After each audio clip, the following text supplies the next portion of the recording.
Godzilla, everyone's favorite nuclear abomination. He started as a violent reminder and consequence of mankind's arrogance. In his 65 years, he's gone from villain to hero. He's become a pop culture icon, a father, and yes, even a hippie. But what keeps bringing us back isn't simply his magnitude and menace. It's the fact that he's usually smashing another kaiju's face in. Most of Godzilla's career has been defined by what monster he's going to turn into fine powder. From his first foe in 1955 to his foray into anime this year, Godzilla has claimed the market on fantastical and deadly opponents. But if all Gojira had to do was wade through a wave of disposable bodies, his legacy would certainly be diminished. He needed a foe worthy to fight. And fans never had to wait long for one to show up. In Godzilla's fifth film, a meteor falls in the mountains of Japan. A team of geologists are sent to investigate, but what they find was far more than they were ready for. A moment that would shape kaiju movies for years to come. Amidst a storm of sound and light, the meteor breaks open like an enormous egg. Its molten core billowing into the sky to coalesce into a living shape.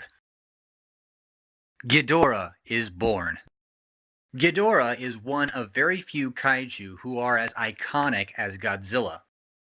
He is a three-headed golden-scaled space dragon, a destroyer intent on wiping all life from every world that he lands on. Taller than Godzilla by 3 heads and 1.5 necks, a wider wingspan than Rodan. A truly evil force in the Godzilla universe. A living apocalypse whose power was so great, Godzilla would have to team up with Rodan and Mothra to even stand a chance against him. He was truly worthy of becoming Godzilla's greatest rival. Kaiju Knights, what about Mechagodzilla and Destroyer? They're way better rivals than Ghidorah. No, they're not. Plenty of people have argued this point to me, and while they make good points, they're ultimately in error. Let's consider the facts. Now, Destroyer, he's an awesome monster. I have to give him loads of credit, and Toho was incredibly creative when they designed him and put him into the movie. However, he's just not rival material for Godzilla. Yes, he was designed to be terrifying and enormous compared to Godzilla. Yes, he was born of the one weapon humanity has used that actually killed Godzilla. Yes, he did kill Godzilla Jr. But let's look at the cons here. He is only featured in a single Godzilla movie. He did not manage to destroy Godzilla, and at the time, never even really got a good stand against Godzilla. Godzilla forced him to retreat several times throughout the movie, and even Junior gave him a run for his money. To put an embarrassing cap on this, one of the primary contributing factors to Destroyer's destruction was the ultra-low temperature laser weapons the humans were using on both Destroyer and Godzilla. Weapons that at best slowed Godzilla down, and at worst, just kind of pissed him off. Compared to Ghidorah, Destroyer has no wing to fly on. Now, Mechagodzilla makes a stronger case for being a competent rival with Ghidorah. But Ghidorah still has the edge. How many movies has Mechagodzilla been in? Let's count them out. Godzilla vs. Mechagodzilla. Terror of Mechagodzilla. Godzilla vs. Mechagodzilla 2. Godzilla against Mechagodzilla. Godzilla, Mothra, Mechagodzilla, Tokyo SOS. And just to pad the score, we're going to throw Godzilla City on the Edge of Battle on this list, even though Mechagodzilla City is not actually Mechagodzilla. This gives us a total of 6 appearances for a monster that's supposedly an option for Godzilla's greatest rival. Now, let's consider Ghidorah's appearances. We have Ghidorah, the 3-headed monster. Invasion of Astro Monster. Destroy all monsters. Godzilla vs. Gigan. Godzilla vs. King Ghidorah, which counts as a second appearance due to the inclusion of Mecha King Ghidorah. Godzilla, Mothra, King Ghidorah, Giant Monsters All-Out Attack. Godzilla Final Wars. Godzilla Planet Eater. And I also must include Rebirth of Mothra 1 and Rebirth of Mothra 3. Both films occur as expansions of the Toho monster universe, and both films occur after Godzilla dies in Godzilla vs. Destroyer. So Ghidorah has a grand total of 11 appearances across the Godzilla series, almost twice the number of appearances that Mechagodzilla has. Consider as well that Godzilla usually had to have allies in order to defeat Ghidorah, and that Ghidorah is an enemy not just to Godzilla, but the entire Toho universe.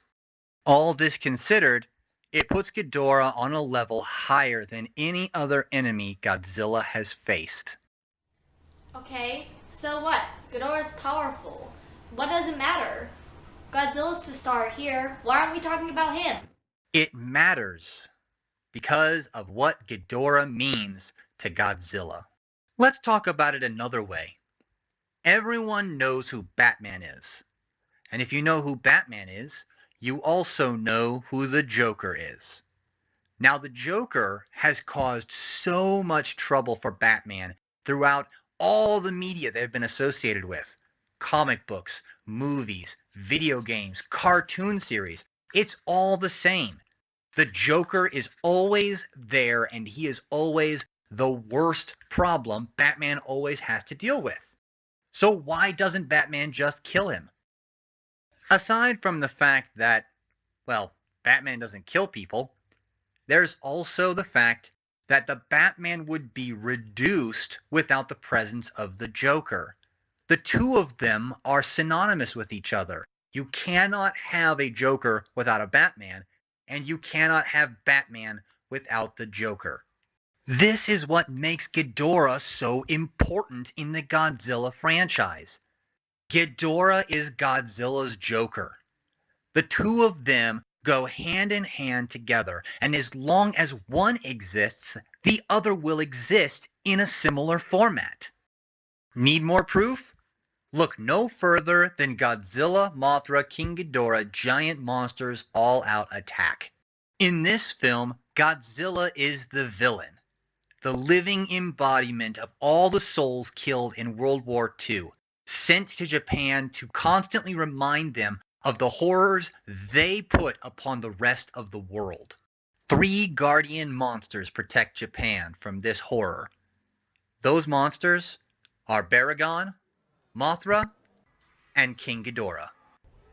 The one time late in the series that Godzilla becomes a true villain, an actual evil character, King Ghidorah is still there, taking up the mantle of hero and protector. Exactly opposite to Godzilla. Even in 2019, the two characters cannot be separated. Ghidorah, alongside Mothra and Rodan, are going to become the first 3 non-Godzilla Toho monsters to appear in Legendary's Monsterverse, further cementing Ghidorah's importance as a rival to Godzilla, always following him to the next stage. Which is what makes Ghidorah's birth in Ghidorah the Three-Headed Monster so important. Without this moment, we would not have been given such an iconic foe to our favorite city-stomping monster. We cannot know what the Godzilla movie franchise today would look like if that historic instant had not occurred, where Ghidorah was birthed in flames in 1964. So I suppose we can all be happy for the one monstrous moment that gave us our favorite enemy to our favorite monster.